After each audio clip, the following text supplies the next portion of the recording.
This is the Your Money Hour podcast, and I am your host, Dakota Grady. Welcome to the show, y'all. Today I have a guest, but before we get started, if you're struggling with your finances or if you need help with the accounting tax for your business, contact me at dakotagrady.com. And if you're a nurse practitioner or a nursepreneur, you need help with your finances and your accounting taxes, I'm your guy.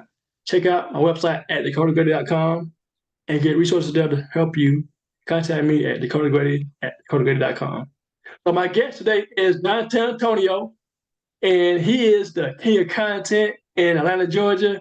He's my coach, actually, for my content creation. And I'm in his community. I want to have him on the show today. So without further ado, Dontell, welcome to the show.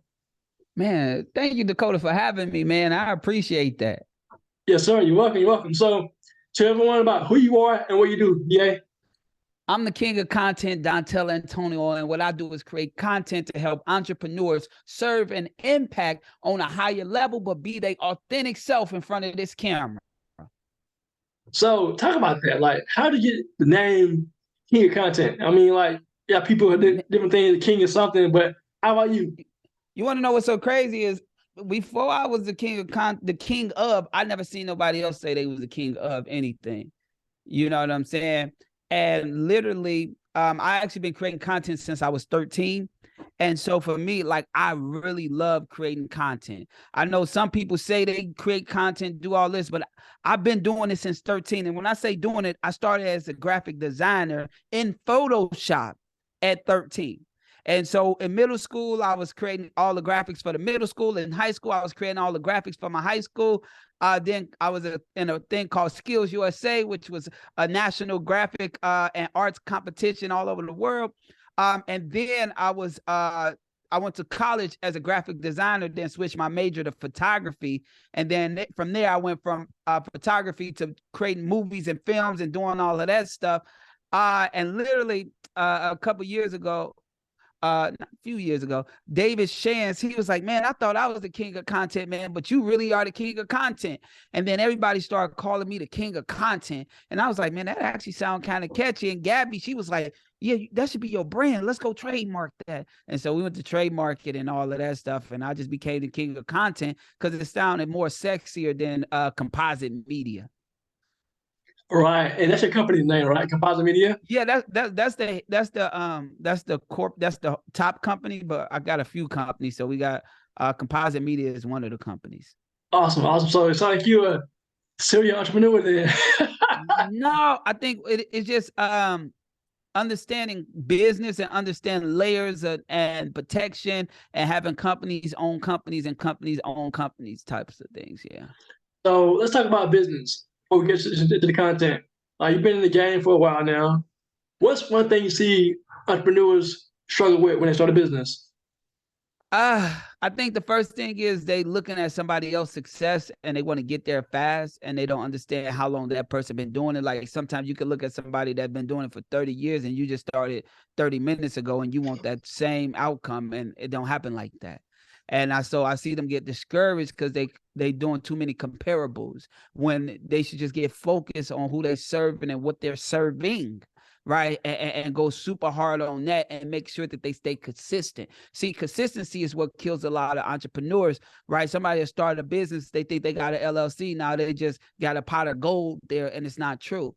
You got to keep staying consistent. You got to build the business. Whoever in your space winning right now, they don't win forever because they get complacent. But if you stay going and next thing you look, 5 years went by and now you the top person and then you get comfortable, then you disappear like them as well. But if you become that top person and you start helping other people become top people as well, then all you guys stay going and stay consistent. So the biggest thing is just looking at somebody else's path and making theirs comparable, and it's not.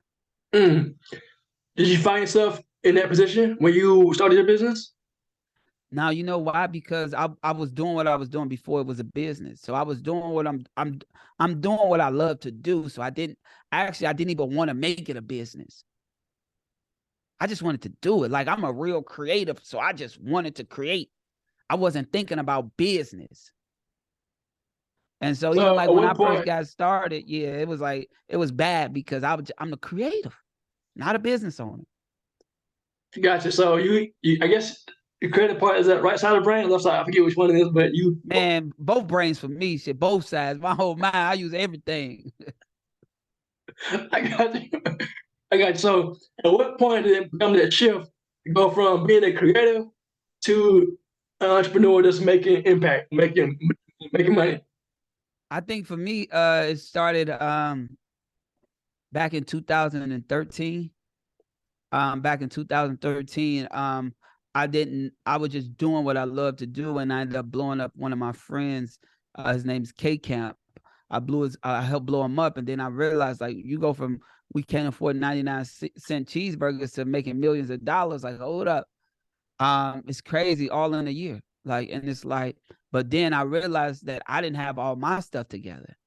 And then everybody coming to me, for content, like, and in that case, it was music videos and stuff like that, but it's content. So people's coming to me to create the content. So I'm like, man, I'm doing all these people's stuff, because one thing I realized about the industry is people mimic each other. And so if you the person that everybody going to, then people gonna come to you. And so I realized I helped blow them up, and then I didn't have my business together. I didn't have my black and white together. And so as people grow, you start to see that people tend to catch amnesia. And so when I realized I kept getting the small stick of the pool, I got to do something better. And so I started really getting deep into business Mm, to protect me. that's good because you saw the results that you were putting work in to make people blow up, right? Yeah. And then I've made been that shift. I've been So, doing it for 13 years still. It's the same thing, but I understand the formula. It's a formula, and I understand the formula to really blowing people up. But what people got to realize is you got to go all in on you. You got to believe. You can't be scared. You're not blowing up without putting no money up or putting no risk up. It's getting missile focused, and I done did it too many times. And now, like, literally, we focus on blowing my brand up, because I spent a decade plus blowing other people up, mm, because I was okay with being behind the scenes. I was making money. I didn't want to be in front of the camera. I always was behind the camera for a reason, because I felt if I'm behind the camera, I can help more people. I didn't want them to look at me as competition, especially when I'm feeding them my words or feeding them my strategies and my systems, and I'm building out, doing all of the creative things for them that allowing them to scale. So yeah. so going from behind the camera into the front of the camera, talk about that transition because people who make content. So I have a wife. She's more of an introvert than me. I'm the guy behind on the front scene, right? She's behind the scenes. I'm like, baby, if you don't do business, you got to get out there. Talk Yeah. about that. How'd you go from being behind the scenes to being in front? And how do you overcome, I guess, whatever issues you have, if you had any? Now I had issues. I had real big issues because I don't know how to be fake. And I don't know how to play the game, so I'm always too honest. Like it is a such thing of being too honest, and I'm way too honest. And I don't want to fit in with people. I don't want to do what everybody's doing. So some things I was like, yo, I'm too cool to do. And what that means is I'm too cool to beg people. I'm too good to ask people for help. I'm too good for, like, mentally. And I had to get over that. I had to overcome that when getting in front of the camera, because it's all about relationships and building stronger relationships. And sometimes you gotta you get the good with the bad. And so I didn't know how to handle a lot of stuff. So me as a person, I became way more better as a person, as a communicator, as my patience got better. I got over, like, not want to ask people for something twice. So I never ask people the same thing twice. So if Mm, I ask you once, if you didn't do it, I keep it moving. mm, interesting. Is My that whole something? life. My whole life, I always been like that. I would never. I didn't repeat myself, Mm, and mm, so I had to learn that getting in front of the camera that I had to. And I think another big thing is being in front of the camera. Like, I'm such a creative that I used to spend more time reinventing the wheel instead of just using the wheel. mm, mm, And so I had to learn a lot. I'm in my whole career, I dealt with individuals, so I didn't build communities. So I was too busy building individuals. Um, I'm learning so much every day, and I tell people every day, no matter what level you get, what type of status you think you have, you will never stop learning until the day you die. And I understand that. So I will always be a student of the game. I will always continue learning, because the biggest thing I had to do was sacrifice my comfortability to get in front of the camera. See, I always was able to talk and do all of that, but what happens is I wasn't consistent with building me because I was too busy building others. So the biggest thing I had to do was get consistent with building me. I like that. I like that. So this is the Dontell that we don't get in the community. I mean, in terms of like just, I get to know more about you. So I really like this. In terms of the content, like, why is content king? Why is it so important? A guy talked to me years ago about that, and I heard it, but I was like, yeah, I was scared, honestly, because I'm like, I don't know I don't know what to say. I don't know what to do. I got content, but like, I don't know. Talk about how important content is. I think for me, like I built so many people to multi-million dollars, and the way I did that was using content. And because people don't, no matter, think about anything that you like. What's your favorite t-shirt brand? Favorite t-shirt brand? Well, right now I got the shirt right here. You know what I'm saying? I like it. I don't know the brand. Right, like it don't matter. Like what? Give me something that you love, like anything that you like. Your favorite. It could be a favorite car, favorite glasses, favorite something, favorite book, favorite a Mustang. Yes.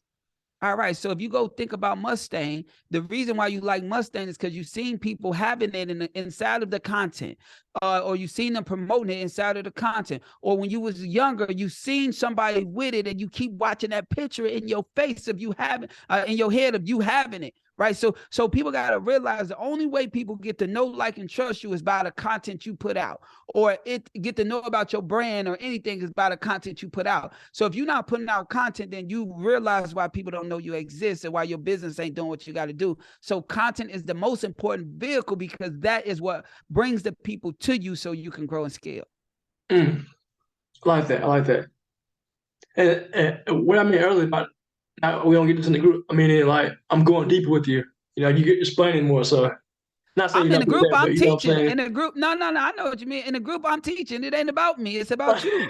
Right, I got you. I don't get, like, when I'm in places, I don't talk about me. I get there going, what I teach you in the webinar, I go straight to the points. I'm talking about for them. I don't talk about me. I don't waste my time talking about me. And the reason why is because people are there for a reason. And if you spending the whole time talking about you, then they can't get what they came for. I like that. I like that. And that's what I like about your webinar process too. How you talk about breaking those particular fears, and then you have stories to tie them each one together. So I like that. Yeah. So before we close, we got about 9 minutes left. Talk about. I ain't in no rush, Dakota. All right, you're like, all right, cool. So talk about the boot camp you're having and the actual next month. Talk about it and what people can expect from the boot camp. So the biggest thing I realized getting in front of the camera is I had to be in the rooms. Like, before, I was okay with not being in rooms. I didn't show money. I didn't show things. I didn't show nothing because I'm from Chicago and I'm built from gangsters and enforcers and stuff like that. So we always was taught to, don't show what you have. Don't talk about what you have, because there's somebody else out there that don't have, and they'll do whatever to have. And so the biggest thing I learned from when I stopped being a ghost, being behind the scenes, is that I had to get in rooms. And I wasn't getting enough rooms. And the people that I wanted to build with are in the rooms that I'm not in. And so I'm not in these rooms, but I'm also not building, so people ain't talking about me in these rooms. And so what I had to realize is no matter what I do, I got to get in the rooms that got my potential business partners, got my potential clients, got up value, up piece of information, one gem that I can take and scale to the next level. See, what happens is people think that their whole life changed, but it just changed for the next level. See, your whole life do change, but not the whole life, just this part of the life. And if you keep getting in rooms and networking, then eventually everything will change. But first, you got to change it. You got to understand the importance of being in a room. And so last year, 2022, I spoke at over 50 events. And by me speaking at over 50 events, I seen what people was missing from the rooms. And so I said, well, let me do my own room so I can give them what I feel like people was missing. And so I'm like, well, everybody want to scale their business, but they're not utilizing the internet as they should. They're doing one piece of the element, but it's a lot of steps to it. And you need to have every piece so you can actually have a full system. See, a system ain't just one piece. See, that's a piece of a puzzle. But in order to see the full canvas, you got to have all of the pieces. And so what we did was we started our own events, doing our own events and putting the people that we know that serve in the rooms. And we talking about not just content, but sales, automation systems. We talking about funnels. We talking about high ticket, low ticket. We talking about bringing audience to you, how to build communities, everything that you need to be able to hit a high level of impact. And so that's what this event about. It's a 3-day event. I could have did it one day, but I said, no, you ain't gonna get the transformation over one day. See, and a lot of people don't realize is I'm putting up all my own money. I'm not putting up nobody else's money. I don't got no other people. It's no partners. Everything I'm dealing with is hiring, getting the space, hiring all of the stuff that you need in the space, AV, promotional materials, merchandise, employees, everything. Like, so I'm doing everything. And so when it comes to events, people don't realize that if you want to go to the next level, you can't be scared to risk yourself, like put everything up yourself. And I think the biggest thing I have to realize, and I want you to realize, is if you don't believe in you, nobody else will. And that's the real reason why I give out the Dontell Act of Belief Award for taking the courage to believe in yourself to my community, is because it takes courage to believe in you. See, not everybody believes in themselves. It takes so much courage to believe that what it is that you're doing is going to impact the world on a whole nother level. And so I shine light on those people because I'm one of those people. And so this event is going to really teach you how to become a better person and go serve on a whole nother level so you can scale your business. And Dakota, you said something earlier. It's like, what made me really get into business and understand business, because I started caring a lot more. And even back a few years ago, I created my first book, and it's called Broke Creatives Don't Make Money, Learn the Business of Being a Creative. This was my first book, and it was geared to teaching business to creatives so they can understand that creativity is only 10% of the business, but the business is 90%. And if you want to scale and grow, you got to know the 90%. And most people only are creative and not business people. And that's why they don't grow or scale. That's dope. I didn't know you had a book. Yeah, and we got a new book coming out too, for content to scale on a whole another level. See, this was my first book. It was $14.99. I undervalued myself. See, this right here book gives you the whole key to how I made my first $1 million. Right. And so I give you step by step, like I'm holding your hand in this book. And I undervalued myself by charging $14.99. My new book that's about to come out is $100. Because you see the value. I mean, you pay I know $100. value of information. Yes, you get $100 and you can make $1 million. It's like, it's a no-brainer, right? Right. And then even just like this book we got right here, this a $1,000 book. Right. And the thing about it is I got a new community that we launching too as well. And I might do something in that community. Everybody in that community gonna get access to this book. That I'm gonna reveal only to those members, because they're higher caliber, only to those members about this book, because I got a new community that we launching is done with you. You know what I'm saying? And it's more hands-on, it's more everything. It's a community too, just like our community. Like, our community ain't going nowhere. This is just another level. This is the goal that I want everybody in the community to go to, because it's done, like everything get done quicker. You know? Yeah. Gotcha. Yeah, that makes sense. I mean, you have done it for you, done it by yourself, or you have somebody do it for you. Each level. Yeah, but I feel like, I feel like that it's a speed game. And it's like most people overthink things. Like, even for you, like it was something you needed done with systems and back end. You like, man, I just rather pay XYZ to do it because I need it done. But a lot of people don't understand about how much time you save in just expediting the process. You're right, because I spent about a week trying to get something done that got done overnight. How did that make you feel? Good. And I mean, I got to go check it, but still, I mean, it's like I spent. For me, I'm a DIYer. I like to do stuff on my own, right? But if I'm going to scale, I outsource, right? I know that. So if I'm the money guy, that's my lane. Automation ain't my lane, so I'm gonna hire people to do automation for me, and then I save time, money. I'm like, hey, pay her, pay him, whoever it may be, whether it be automation, copy, whatever. If you're not in your lane, hire somebody. Yeah. I was just talking to somebody yesterday, my guy Shark, and he was just like, man, this stuff is so complex, man. How you do it? I said, I'm doing what I love to do. Like, this is my lane. I'm obsessed with it. It's my lane. Right? So it's a difference when it's your lane, and it's versus you doing it because you have to grow your business. See, when you have to do it because you got to grow your business, that ain't your passion. But I started designing websites at 13. Matter of fact, probably before that, I was designing Black Planet pages and MySpace pages and all of those pages. Like, I was a kid, like, that's why I said I already had a graphic design company as a teenager. My graphic design company started when I was a teenager. It was Chaotic Designs.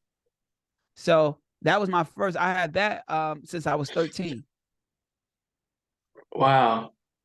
So yeah, you were already doing it, but you just had, I guess, monetized it. I think you started the story about you got paid what, $250 at one time, and you thought a lot of money, but $20.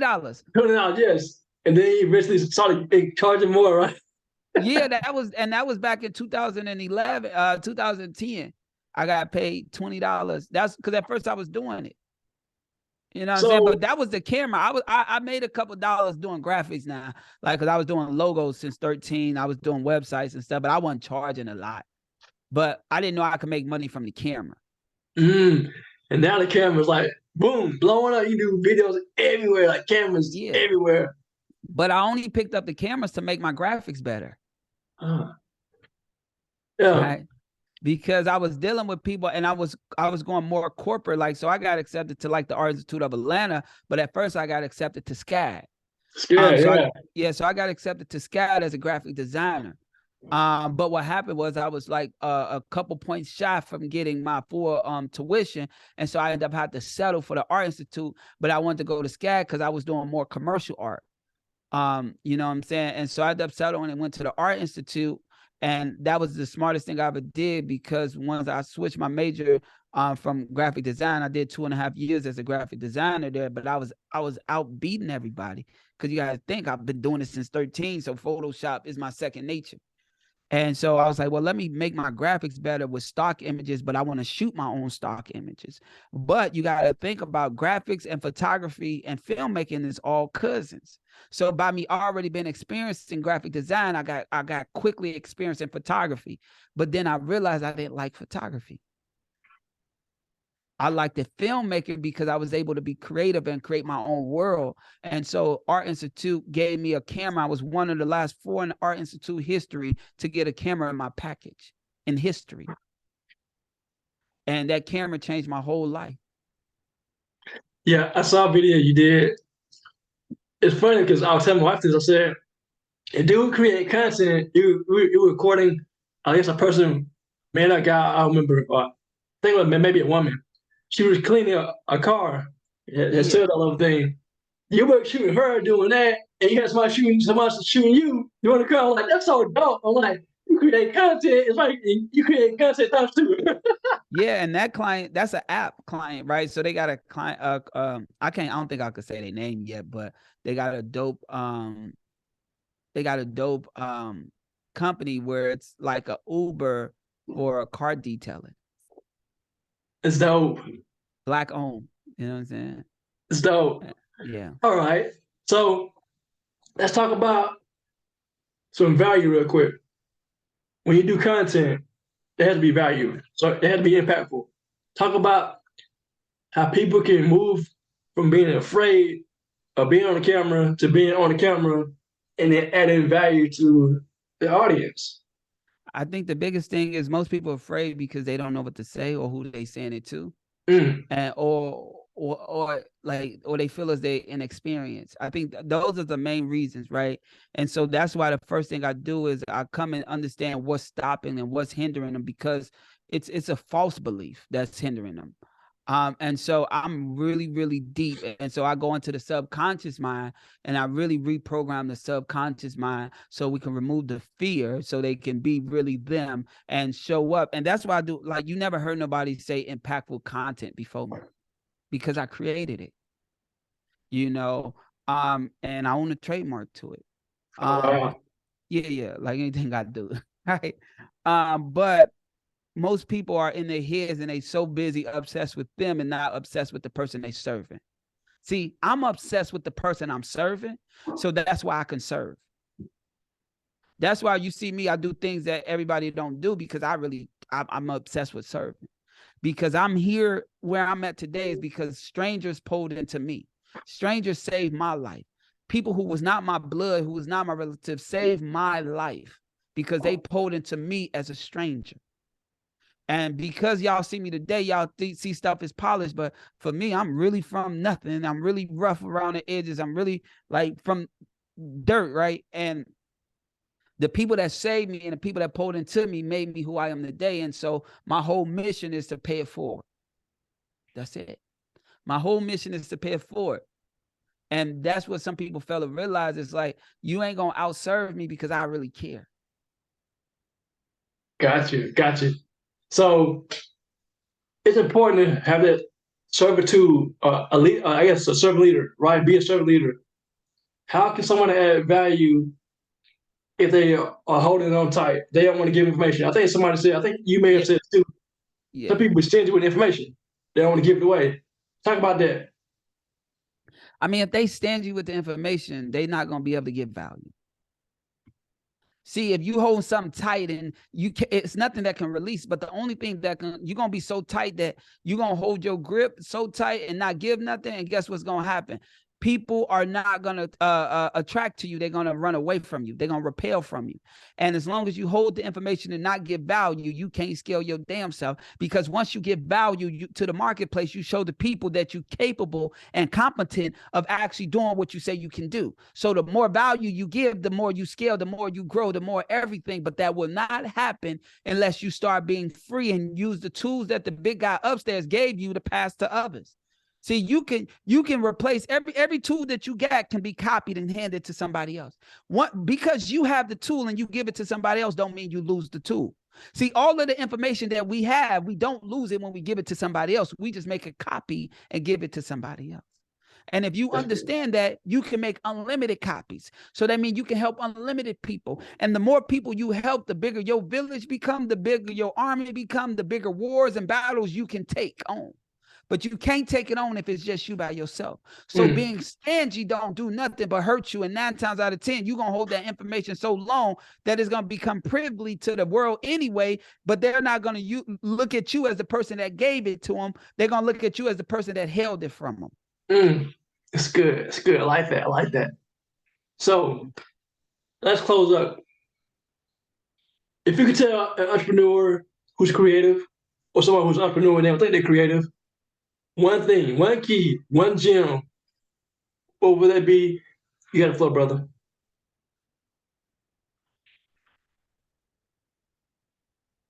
The biggest thing I say is believe 100% in you. And the reason why I'm saying it is because we allow other people to determine our belief level in ourselves. And if you believe 100% in you, you're going to be able to knock down walls that you didn't even know you were strong enough to knock down. You're going to be able to move mountains you didn't know you were strong enough to move. But believe 100% in you and your mission and your purpose, and don't get distracted when life hits you. Because life is going to hit you to throw you off a course, right? And if you allow it, then you lose. But if you keep going, you can be beat to pieces. But as long as you keep going and you make it, you're going to win. And every step of your journey is worth it. Every step of your journey is making you stronger. So keep believing in yourself, even when it get cloudy, even when it get dark. Just keep being your own light to get to your destination. And help every single individual along the way. Because what happened is, as you get weak and weak, the people that you helped along the way, they still strong. And now they can help you get further and further. So help every individual along the way on your journey, no matter what position, what form they're in at that point. Just pour that seed into them, because they're going to be the strength to help you keep going. That's dope right there, bro. I like that. So how can people find out more about you and the boot camp, Dontell I Antonio? think, man, just follow me on Instagram, social media, Dontell Antonio, Dontell Antonio, the king of content. Go to thecontentbootcamp.com. We got the contentimpactbootcamp.com, and we got the content bootcamp. I just say the content bootcamp because it's easier. But go to thecontentbootcamp.com, get your tickets, get in the room. One thing about it, this is my first event, so it's going down in history. This ain't my last event. I actually got 4 events planned this year already. This is just my first one. And I promise you, I'm going to be booking out arenas and stadiums within the next couple of years. Probably next year. That's how matter of fact, next year. Not a couple years, next year. Let me put the date on it. You heard? Yes, sir. But Dontell Antonio, thank you for your time, brother, and thank you for being on Your Money, Our podcast. Now, thank you, Dakota, for even having me on, for doing what you're doing, for having a platform, for investing in yourself, for believing in yourself, for taking the courage to want to help people, get their finances together, for understanding. Like, it takes a lot.